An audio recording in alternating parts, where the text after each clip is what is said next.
sign. There's someone up ahead. Time for... I wasn't expecting visitors at this hour. Wait, is that? Oh, it's him. There you are! Sinue's been looking for you all day. I think he has some news for you. Oh yeah? What were you doing just now, Uncle Retinue? Hiding away some more loose change? I know I saw some Mora. What do you mean, loose change? Oh, come on, I'm too old for this. Just pretend you saw nothing.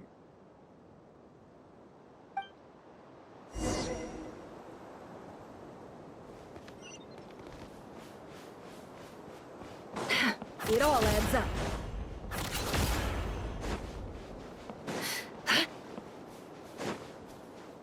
Hey, kid. Mind telling me what Sinuhe's been up to recently? I'm trying to get in his good books and I need a way in. Get in his good books? Why? What do you want with my dad, Uncle Apepi?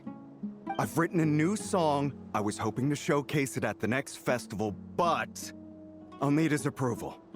A new song, huh?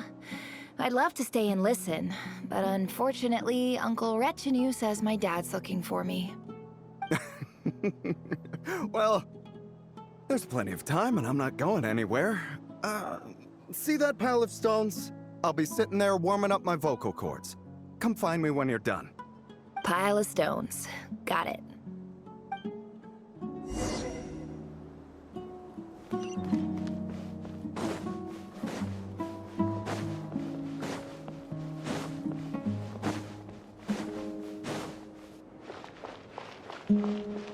Hi, Dad.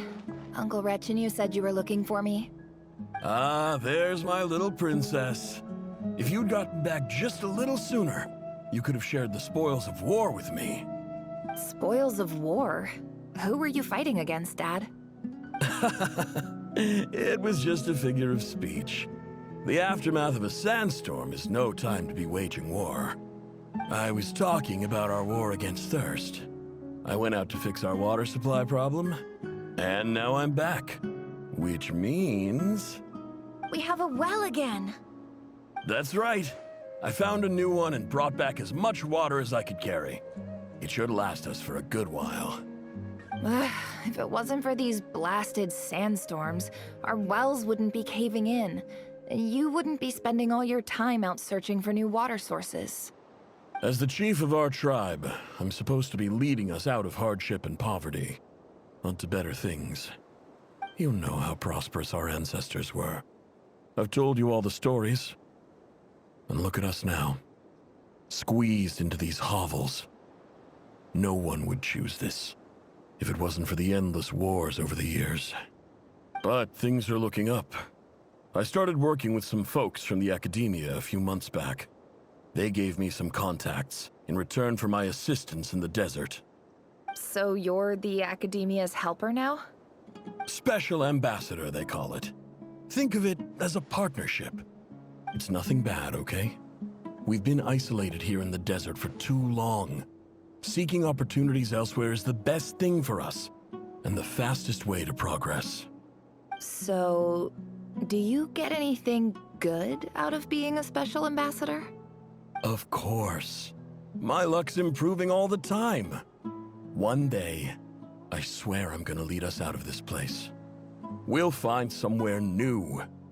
Somewhere better.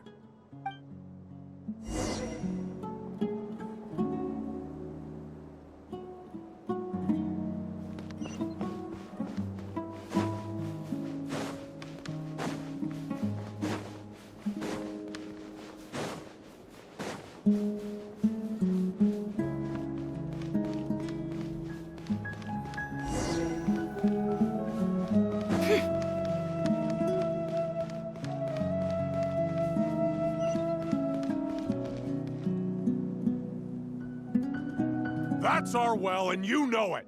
You stole from us. Well, you've gone from chief to thief, and now you have to face the consequences.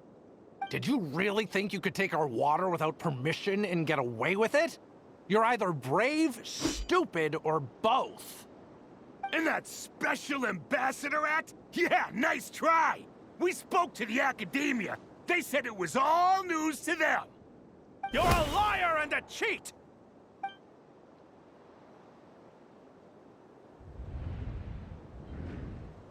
I heard Yehuda gasp, but I don't blame her. Most people are terrified by the sight of blood. Corpses strewn across the ground. The wounds are clearly from scimitars and daggers. The desert dwellers' weapons of choice. There's a handwritten note on the ground. Let's see what it says. Halil, this is Sinuhe, chief of the Shimti tribe. Surely you remember me. I was the one who helped you and your colleagues avoid the quicksand in the desert. This is my second time writing to you. I assume my last letter must have gotten lost in the mail, as I didn't receive a reply. I hope this one makes it to you safely. I'm writing to you because I need some help. That sandstorm the other day completely blocked up our well, forcing me to look for another water source in Iab and Unut territory. It was a matter of survival. Praise the gods. The well of the Iab tribe was intact. It was my last resort. I drew what water I could and left, but not without being spotted. I fear they will retaliate. You told me to write to you if I ever needed help. You said you'd be my ally in the academia. I urgently need you to formally recognize my title of Special Ambassador and send some of your people to assist me for a few days. It's the only way I can convince them that this was the academia's decision and prevent them from retaliating. This is an emergency. Please send help as soon as possible. Looks like this letter never got sent. The writer died a grisly death, and the letter was trampled into the ground. It's badly defaced. Some parts are barely legible. What a ridiculous lie the surviving Shimti tell. Their whole village was butchered over a sip of water.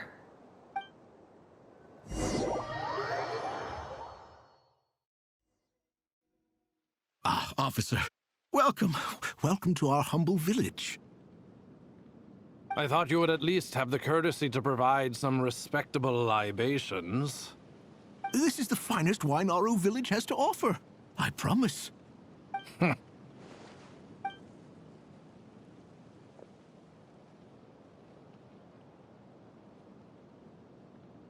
The Academia has agreed to reserve a single space for a candidate from your village.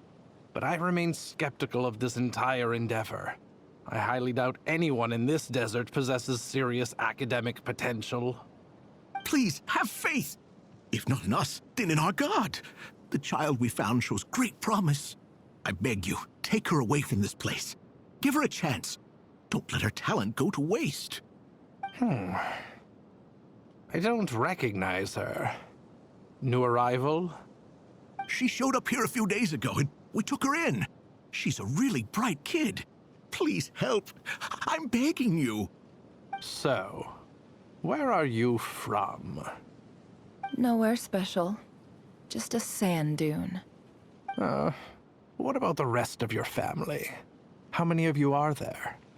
Just the one. It's only you? Correct. So, no brothers, no sisters, no mother or father? Any who have slept on a bed of sand, I call my brothers and my sisters. Apart from that, I have no family. All right. Get over here. Sign your name on the form.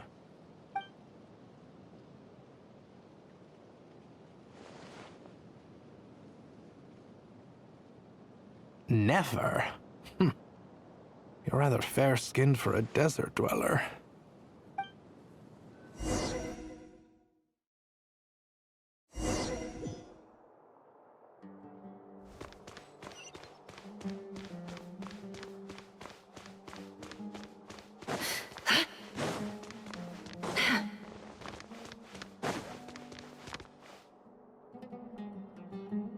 Nefer, this term's assignments have been issued already.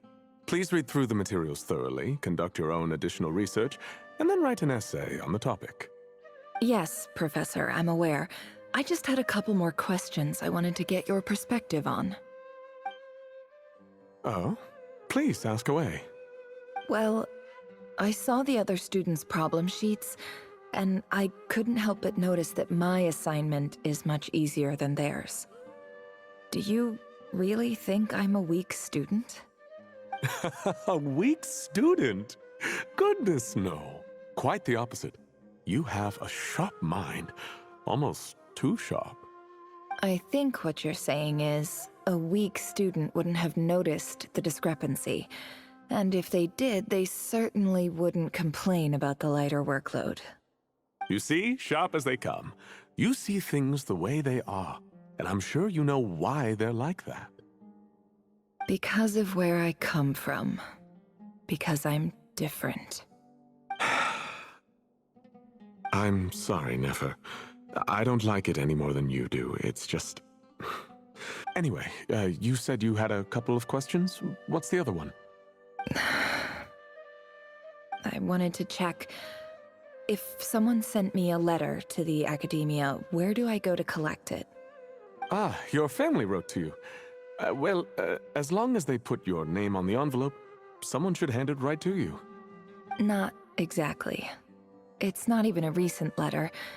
I was just curious where the mail would end up if no one collects it. The House of Dana, I expect. I know there's a box for unclaimed mail somewhere in there, probably sitting on a shelf. Whatever you're looking for, that'd be the place to start. Okay, got it. Thank you, Professor. Oh, don't mention it. Honestly, I feel like I failed you. I'm supposed to be your teacher, but I haven't taught you anything. Hey, don't say that. You're a great teacher, and you do your best for all your students. But the rules are the rules. You're not allowed to teach students like me. It's not just the academia either. The whole world bends over backwards for the successful, and leaves the losers to suffer and die. Oh, my dear child. Don't tell me you've given up on life already. I haven't. I just think that if you want to make it in this world, you have to find a way to become successful.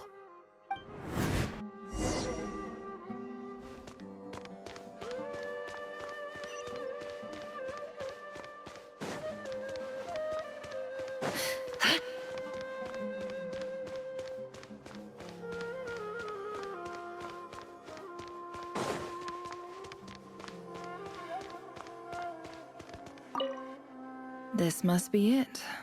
A big cardboard box full of unclaimed mail. And probably some letters that ended up here by mistake, too. Let's take a look.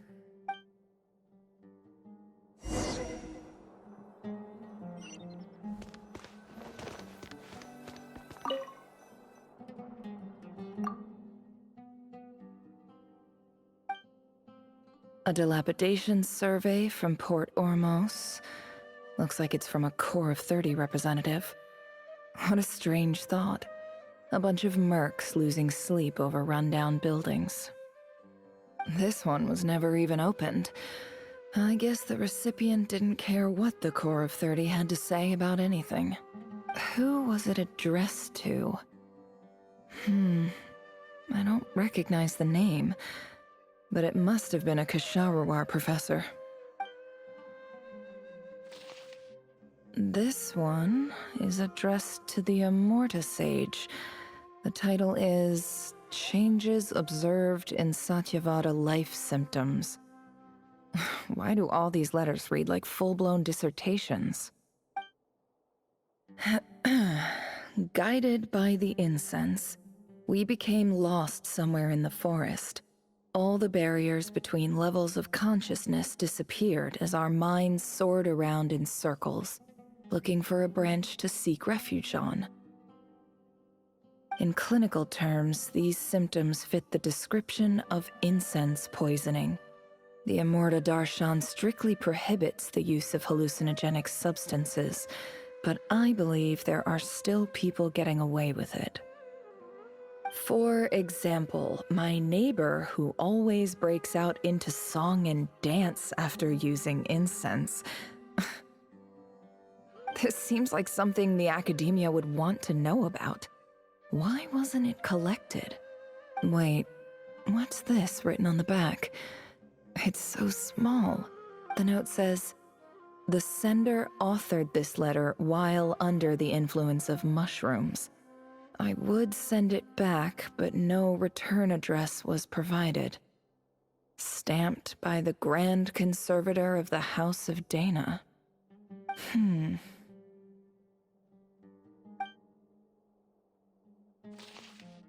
This next one is addressed to Grand Sage Azar. A few words of protest regarding recent changes in Sumeru's educational policy. In recent years, the academia has taken on a small number of students from the desert region, as per the policy to this effect. However, it appears to me that these students have not, in fact, been provided with educational opportunities that are, in any meaningful sense, equal to those enjoyed by their peers, as well as receiving dumbed-down assignments and perfunctory tutoring. They do not even have full access to the Akasha system. Education is the fundamental purpose of this institution, which should go without saying in a nation whose founding virtues are knowledge and wisdom. I ask you, is the lip service we pay to the policy of education for desert students truly the standard of pedagogy to which the academia aspires? As Grand Sage, policy decisions are your prerogative, but do not forget your roots. You and I were once students too, as was everyone else in this institution. I do hope you will give some serious attention to this matter. I encourage you to discuss issues like this with myself and others, and listen to some alternative opinions. Great letter. Shame it didn't get to where it needed to go. And the sender is... Huh? Sage Cyrus of Spantamad. I didn't realize anyone else even knew how bad students like me have it in this place. So this is where letters from the Sage of Spantamad end up? Nice one, Grand Sage. Really enlightened leadership. Whatever. This isn't what I came here for. Moving on. I'm not exactly holding out hope that a letter sent from the desert would even make it here. But if it did, where else would it end up if not in this box? I can't believe how much discarded mail there is. Must have been years since someone last went through it all. And this is just one box. The whole House of Dana is boxes on shelves. I don't believe for 1 second that any human being has sat down and read through all the documents in this place. Who has that much free time on their hands? Wait, could this be it?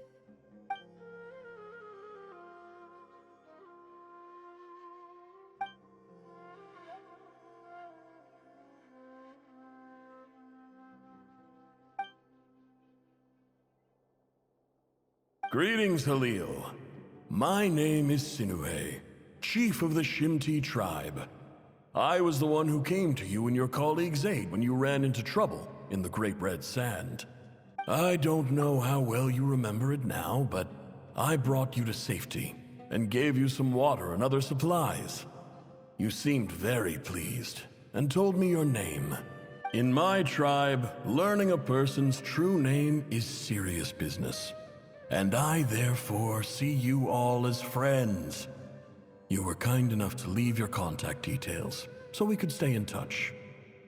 The Shimti tribe lives a harsh, nomadic existence in the desert. You were sympathetic towards my plight, promising to make me a special ambassador of the academia and help us find a way to make a better living. This brings me to my reason for writing. Our tribe has fallen on particularly hard times, and I would like to ask for your assistance. There was a terrible sandstorm a few days ago, which blocked up the well in our land. To ensure my people's survival, I had no choice but to venture into Eob and Unut territory in search of an alternate water source. The Eob and Unut are descended from the Thamudians, while we trace our ancestry to Tulatula. We worship the Lord of Flowers and have had relatively good relations with our fellow tribes up until now. I found a well belonging to the Eob tribe. They declined to help us, but I really had no other option, so I took some water to keep me and my tribe alive. My actions are certain to incur their wrath. When we met, you assured me that you would be my ally in the academia. I would like to take you up on that offer, because I really need your help. I wonder if you could send an academia representative to meet with me. That aside, the last time you were here, you mentioned that the academia had started accepting students from the desert, and I told you a little about my daughter, Nefer. We have next to no resources here in the desert, and my power and influence are limited. Would you consider enrolling my daughter at the academia? She is a smart girl. I know she won't disappoint you. From the outset, the academia never took you seriously. Those things they promised were just empty words. I doubt they even remember the name Sinuhe. And you were so emphatic that your luck had finally changed for the better. You swore you'd lead us to a better place one day. You spoke with such conviction, like you were the most powerful chief in the whole desert. You liar. You lied about everything. You promised the world and delivered on none of it. And who fell for it? Just me, by the looks of it. Despite your best efforts. Which makes you a pathetic liar. You weren't even any good at it. I think I'll take over from here. Let me show you how it's done. I just came to say goodbye. Thanks for everything you've done for me in my time here. Nefer? You packed your bags. Where are you going? I'm quitting. Something's come up in my hometown. Gonna head back and deal with it. Huh? But this was a hard-won opportunity for you. You know that better than I do. It was, but it doesn't matter. I have more important things to deal with and they can't wait. Oh, and I didn't want to overfill my bags, so I left some incense on your desk. What's wrong? I thought you liked incense. Although, I did read somewhere in the House of Dana that it has hallucinogenic effects. Don't use it all at once, all right? Isn't this the stuff you brought from your hometown? You're just letting me have it? But you said it's a rare and valuable commodity. Yeah, about that. I lied. It's not rare at all. There's this bunch of ruins near my hometown that are practically overgrown with this plant. It's not worth much. Keep it, it's fine. But Nefer... All right, that's all from me. You take care.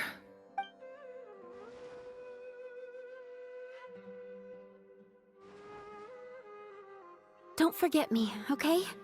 I mean, we're more than just classmates, right? We're friends. Yeah, I'll remember you. I lied again. That incense is worth a fortune, and it's a rare find even in those ruins. And as for remembering her, I have far too much to do when I get back. No time to reminisce. I'll be lucky if I even make it through this alive. But either way, I expect I'll forget you pretty quickly.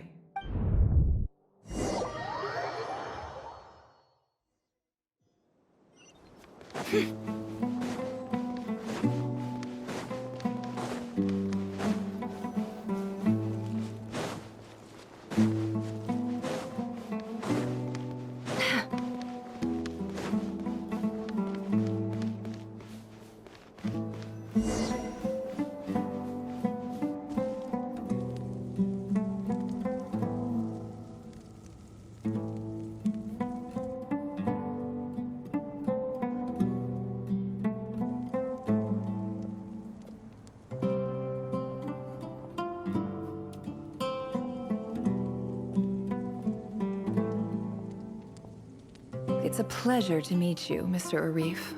So, what does the Academia want? Since they've sent their special ambassador, I assume there's a big business deal to be made. If not, I'd be very disappointed. Please, sir, lower your blade. You're lucky I'm the one they sent. Not all special ambassadors share my admiration for the Eab people. The ever-shifting balance of power in the desert reduced the once great civilizations of this region to rubble and sand. But the story of the Eab has a very different trajectory. Others grew weak, but you grew strong, beginning in obscurity and moving to prosperity.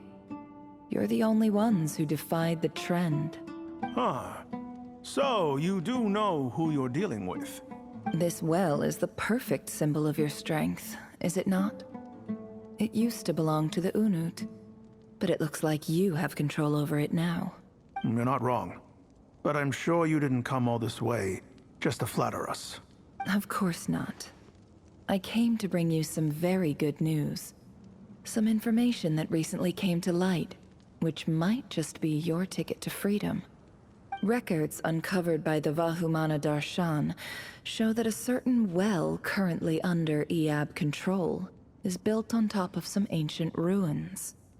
These ruins are of great archaeological interest to the Academia. I checked the map carefully on my way over here, and I'm confident that this is the well in question. The Academia is offering 50 million mora in return for excavation rights. 50 million?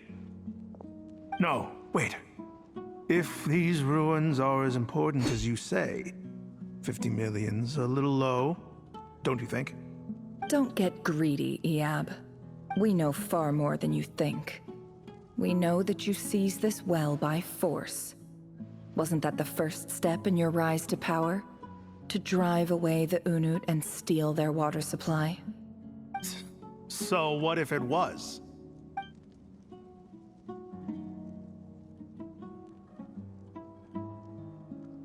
Don't worry. As unscrupulous as it was, it's something we're willing to overlook. The Academia is only interested in dealing with the de facto power holders in the region. I hope I am making myself clear. And I hope your words are the truth. If I find out the Academia is trying to play me, I'll hunt down every one of your people and make you watch as I cut their heads off one by one. I assure you, Chief, that would not be in your long-term interests. You don't want to make an enemy of the Academia. You see how I'm dressed, don't you? I appreciate that you've never been to the rainforest, but surely even you recognize an ambassador's attire when you see it. And what does a barbarian like you have to lose anyway? You really think the Sumeru Academia would bother to come all this way just to lie to you? We have more important things to worry about. All right, I take your point. The Academia is the highest authority in the land. I'm sure you're trustworthy people. In that case, we have a deal. We will sell you the excavation rights. I'd like to thank you, Ambassador. This is good news indeed. Excellent news. In fact, it calls for a celebration. Would you do us the honor of staying a while and enjoying some Eab hospitality? Gladly. I am partial to wine myself, and I trust you are as well. So let's indulge in a few drinks together, in celebration of this momentous occasion.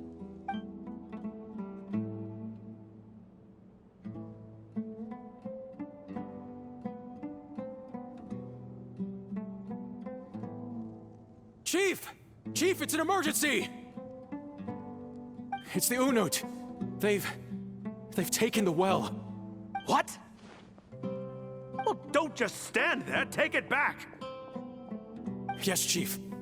I have every confidence in the Eab's military superiority, and yet... Well, what is it? The Unut's response was alarmingly fast. The day after we reach a deal, they seize the well? This can't be a coincidence. Perhaps there is a traitor in your midst. I don't think so. I am obliged to remind you, Chief, that the Academia will only deal with the de facto power holders. If you cannot regain control over the well, I'm afraid you won't see a single mora of that 50 million. No! Please, Ambassador, just give me some time. I swear the Unut will not get away with this. That well is ours, and so is the mora. Glad to hear it. I will wait here for an update. If there is a traitor, I will find them. In the meantime, make yourself at home. I'll report back as soon as I have an update. Much obliged. Wow. All it took was a few words and I've got him wrapped around my finger. What an amazing feeling. So, in summary, Ambassador, the Academia would rather negotiate with our tribe instead of the Eab, yes? The Eab are ruthless murderers who don't listen to reason. And now they have the gall to interfere in our research projects in the desert region. So let me ask you, Chief.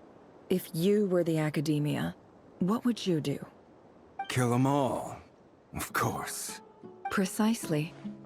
The Academia does not tolerate those who stand in our way. The Eab have held back our academic pursuits for too long, and our patience is wearing thin. At the same time, there is simply no way that the Academia can be seen to be intervening in desert affairs. I'm sure you understand where I'm coming from. We have our own rules out here. If the rainforest dwellers raised arms against a desert tribe, it'd start a bloody war. Right. We can't confront them ourselves, but we can support their enemies. The Unut have always had strained relations with the Eab, which makes you our natural allies. Natural allies. Weren't the Eab your allies once? You were quick to send them after us to protect your interests back when we stole that water. And now look at you. You're at each other's throats. Let me be clear. The Academia wishes to collaborate with the legally recognized rulers of the desert in this matter. We are asking for excavation rights to that well, and our offer is 50 million mora. Say no more. I believe we have an understanding. Good. Then I suggest you get to work. Get us access to that well, and the mora's yours. You see, Dad? Lying is easy when you know how. People will believe anything.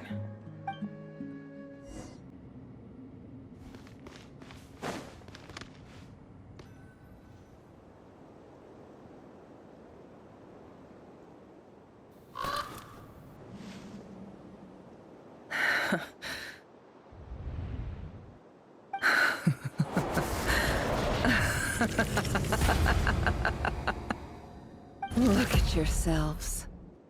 You may be vile, savage monsters, but your butchered bodies bleed like any others. You're no different. You're nothing special at all. The monsters who destroyed my home, they're just ordinary, petty human beings. What a joke. I think we're even now. Maybe I've even done the desert a favor. It's a better place without all these people around. Oh, Sinuhe, my gullible fool of a father. Perhaps if you'd been as ruthless as I was today, our tribespeople would still be alive. In this dog-eat-dog world, a chief needs to be tough to survive. But you couldn't do what had to be done. So... Nefer, it's okay. All of this is in the past now. I believe I remember you promising to remain silent. Yeah, but even so... Yehoda, is there anything you can do to ease the tension? Você consegue, Arruda. Sua hora de brilhar. Alright, time for a sharp turn onto a completely different topic. So, anyway, that's enough of that. When are we getting out of this place? Feels like we've been walking forever. I'm getting pretty tired. Oh, Alma, you tired? Yes. If we can find somewhere to sit down, I could certainly do with a rest. It's not far now. There should be a temple just up ahead. Essa situação tá prestes a terminar? Yes. Really? A temple? That's where this story ends? I guess that's how things go in the desert. Já estive num lugar parecido com um amigo do deserto antes. Desert dwellers can never escape their destiny. Or so everyone says. I never wanted to believe it, but looking back now, I'm as desert as they come. You mentioned a temple. What's waiting for us there? My biggest trade secret of all. Ah. Then I'm guessing it's where you got your power from. The power to peer into other people's minds. I didn't know you were clued up on any other religions. I'm no expert in the history of Sumeru, but since you come from the desert, I would imagine it has something to do with King Deshret. E os 7 pilares que o serviram. Eles também são figuras importantes no sistema de crença do deserto. Sounds impressive. Tenho alguns amigos conectados a essas coisas. Especificamente, Hermanubis. Oh, I know who you mean. General Mahamatra Sino. The spirit of Hermanubis dwells within him. That's Boss Neff for ya. She knows everything. Sino's hardly a figure of obscurity. But I know about Sethos, too. What about him? Is he a big deal or something? Well, he's not a small deal, let's put it that way. Você sabe mesmo das coisas. Please, this is the bare-bone basics. Save the flattery. Thanks for your patience, everyone. I'm sure it's been a lot to take in. With any luck, that's our exit just up ahead.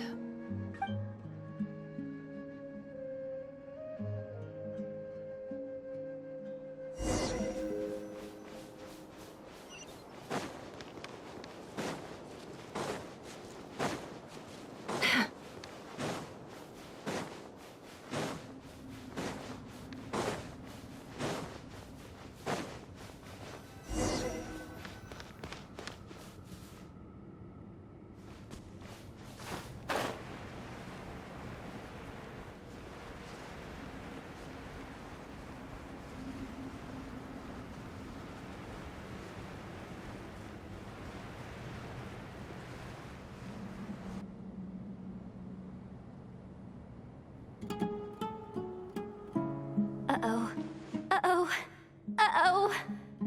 I'm totally out of my depth here. I don't have anything to add about any of this stuff. Like, look at that statue, for instance. I want to do the whole name-dropping, this girl knows her stuff thing too, but I've never seen anything like it before. A statue with the head of a bird. Parece uma coisa saída do mausoléu do rei Deshret. That's Thoth, the Ibis King, one of the 7 pillars of King Deshret. The legends say that he, the Crocodile King, and the Goat King were the 3 retainers of King Deshret. Let's take a look.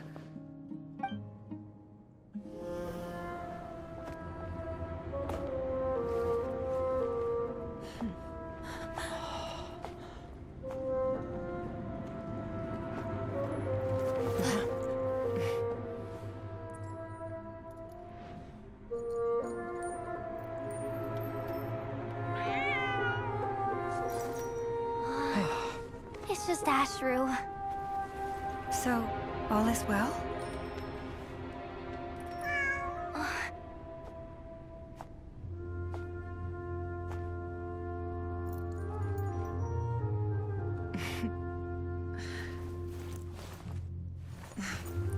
Typically speaking, At this point, the world disintegrates. Then we find ourselves back in the outside world. Besides, these are my memories. There's nothing to fear. You're sure? Of course. It's almost over.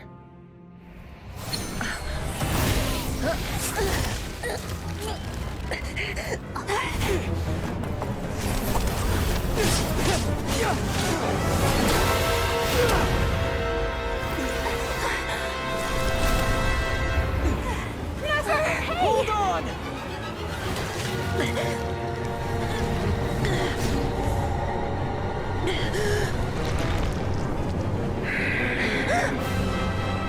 Knowing too much is always a death sentence.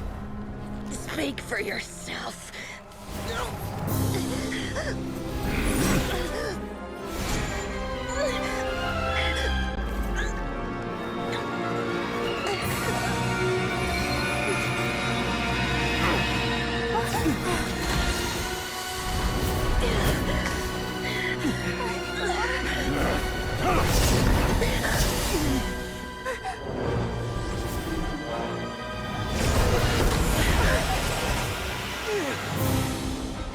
How repulsive.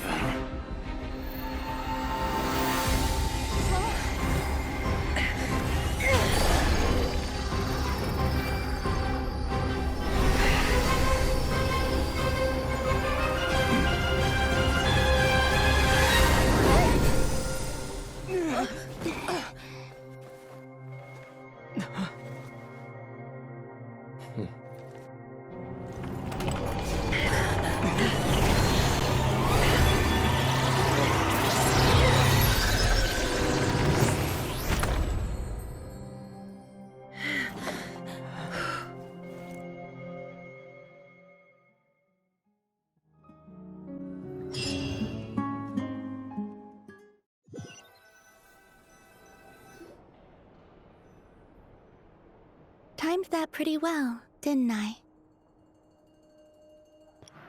Chegou mesmo. Valeu. It's okay. I'm just glad no one was hurt. Paimon noticed you doing something too, Dainsleif.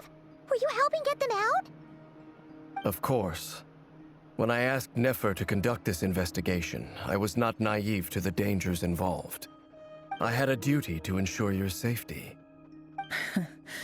Good to know your sense of justice is still intact after all these years.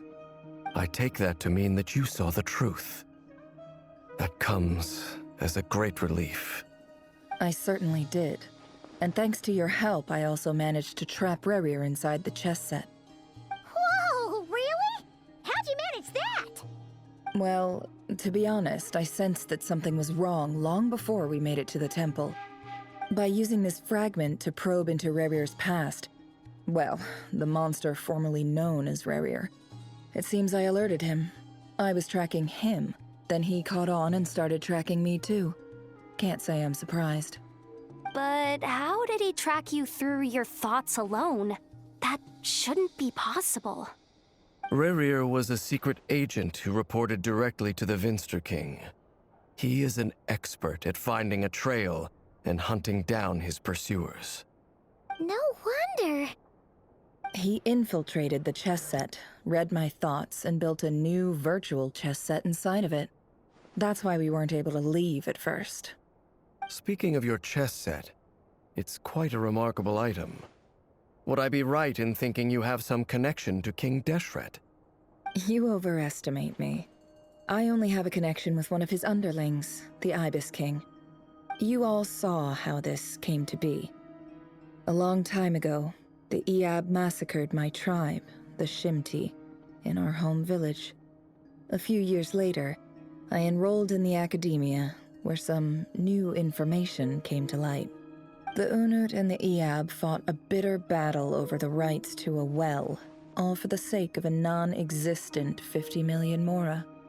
The Iab ultimately won that confrontation, but their victory came at the cost of almost every warrior in the tribe. The final blow to the Iab came at the victory feast, when an Unut assassin beheaded their chief right before my eyes. The remaining Iab fled and have been scattered to the winds ever since. Having gotten my revenge, I returned to my hometown, where to my surprise, the nearby temple was still standing. There it was, seemingly immune to the relentless hostility of the desert, while my tribal home lay in ruins. As I stood there gazing at the temple, I noticed a cat just outside. This cat, as it turned out, was home to the spirit of the Ibis King. He led me to a gate deep inside the temple, and there he made a deal with me. This chess set is my gift from the Ibis King. The chessboard within is made to the same specifications as the one in the mausoleum of King Deshret, and represents his power of piercing analysis. With this chessboard in its container, I gained a certain ability to perceive hidden secrets. Now, you could conclude that the Ibis King simply wanted to give the people of this world the power to seek the truth, but I don't believe that's the full story. Every god plays favorites. Their hearts are as fickle as any human's, full of secrets, perversions, egotistical tendencies. But precious few gods are willing to admit this. It is the same with all powerful forces, including fate itself. Their gaze falls preferentially upon a select few. As you rightly point out, this is an act of favoritism. If you're alluding to the Abyss, then yes, I agree. Gather the others. It's time to share everything I've learned.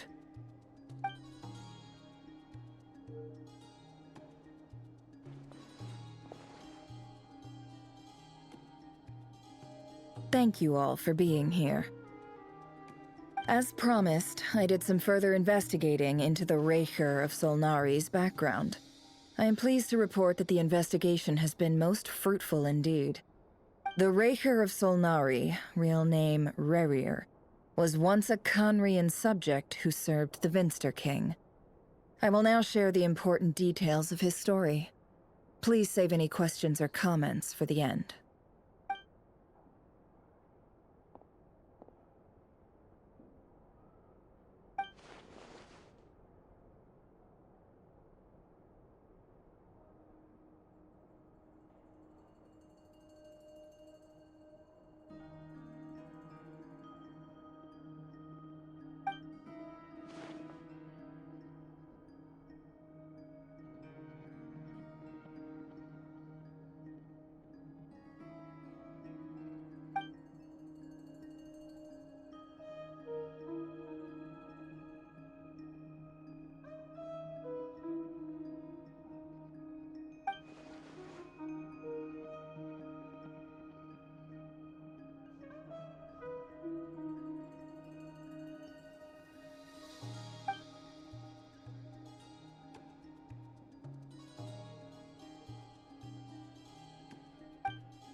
So that's why he's so obsessed with the moon.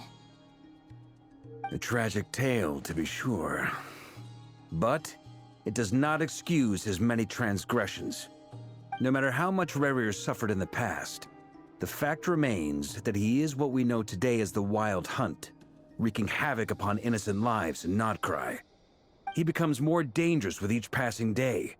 If left unchecked, it is simply a matter of time before all of Tevat suffers the consequences.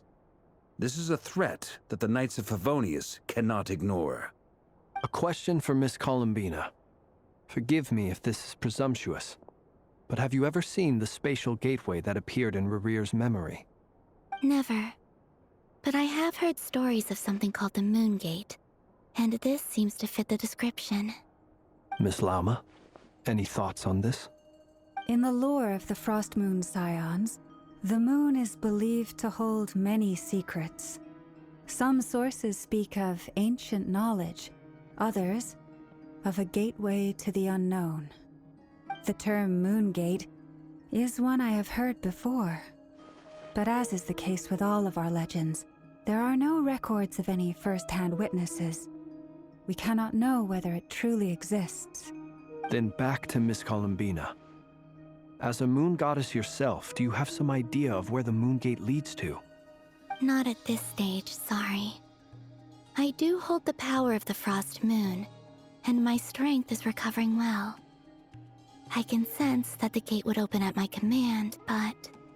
But there's more to the power of the Frost Moon than that? Yes. A moon goddess has the right to open the moon gate, since it is a path to the moon. But as Nefer mentioned, holding open a spatial gateway takes a huge amount of power. And right now, I need to conserve my energy to fight the Rahier of Solnari. I'm afraid this is one mystery we may have to leave unsolved for now. I agree. Better to save your strength. But if you'll humor me for a moment, I have a bold conjecture of my own regarding the world beyond the gateway. I highly suspect that neither Tholindis nor Rarir made it through unscathed. The evidence pointing to this is the fact that the Rahier of Solnari exists in the form of countless fragments.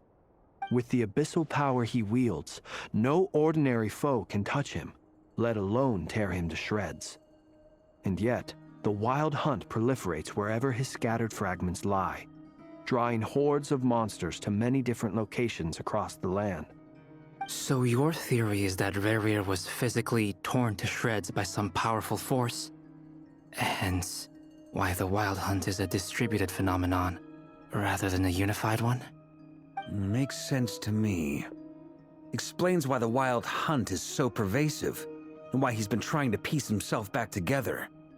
He was whole to begin with, and he wants to be whole again. Without the power of the Abyss on his side, he almost certainly would have perished the moment he was torn apart. But the Abyss, much like a curse, has kept him alive. I could not agree more. The power of the Abyss is most surely a curse. It is a compelling explanation, and one that accords with my present understanding of Abyss creatures. Whether the life form in question is primitive or advanced, if a curse has extended its lifespan unnaturally, it will continue to survive in spite of everything.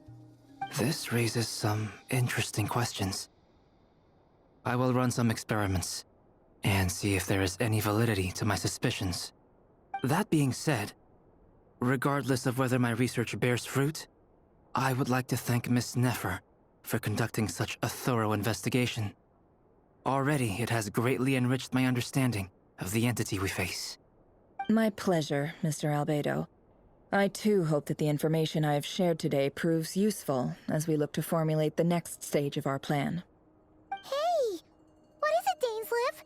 You look really upset! It's just...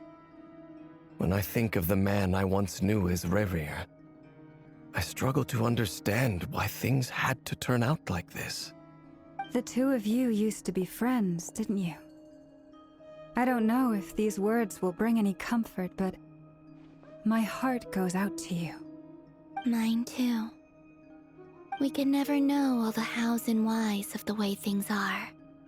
The moon and stars are full of untold secrets and lies, and the skies are host to many more mysteries than these alone. Yet, none of that can begin to compare with the complexity of human life. Those are the first comforting words I've heard in a long time. Thank you, both. Well, I think this is a good place to end today's meeting. I'm sure Nefer needs some time to recover. She's been through an awful lot today. That's very thoughtful of you, Lama. Of course. Sounds good to me. Take some time to rest and digest before we reconvene to nail down a plan.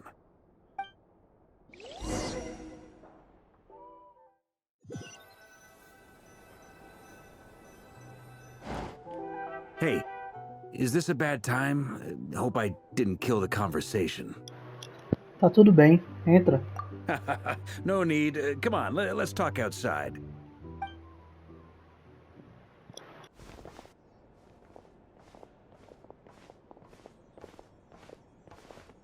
Anyway, Nefer went back to the curatorium to get some rest. But before she left, she shared some things with me that I thought you should be aware of.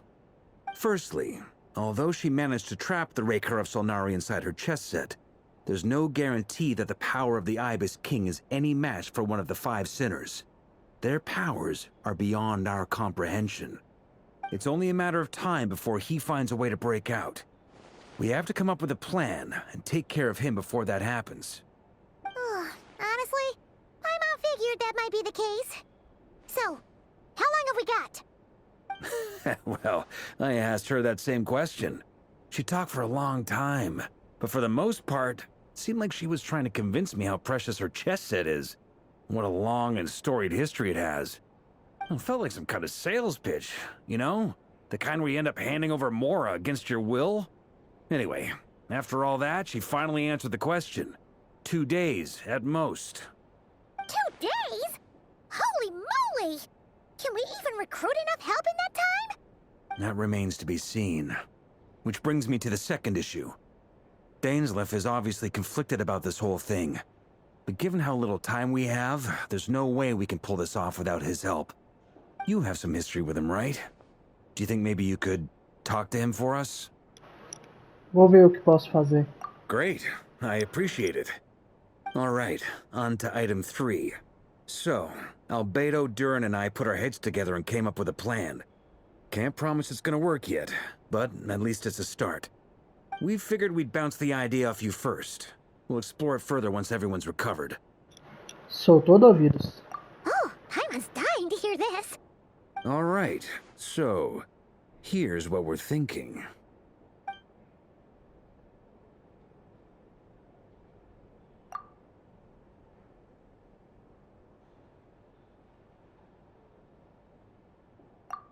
We felt a little uneasy about roping you into this. I mean, firstly, you're not locals, and secondly, none of us are your boss. You're well within your rights to refuse if you so choose. Roping us in? Why would you even say that? We know the stakes here.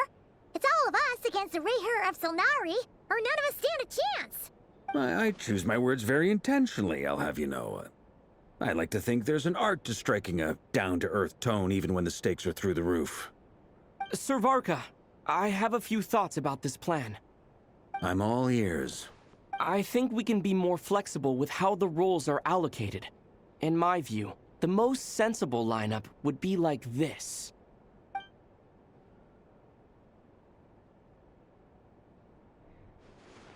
I see your point, yeah. But if that's how we're going to approach this, you'd better make sure you're ready. To be clear, I don't doubt your abilities. Far from it. I just want to make sure. Are you really willing to take all this on? I want to do everything within my power. The Rayher of Solnari is a truly fearsome opponent, and if I do my part, it'll greatly reduce the risk for everyone else involved. Well, that tracks with what I've heard. Jean's mentioned in her letters that you're so diligent it's almost abnormal. As in, most people weigh up the risks and rewards in situations like this. But you seem to just march towards danger without a moment's hesitation. Of course, everyone appreciates a fearless pioneer. But all that aside, I'm the Grand Master of the Knights of Favonius, and you're our honorary knight. I want to make sure your courage doesn't come at the expense of your safety. Thank you, Sir Varka. I should be the one thanking you. It means a lot to have you on board. I'll give some serious thought to your suggestions.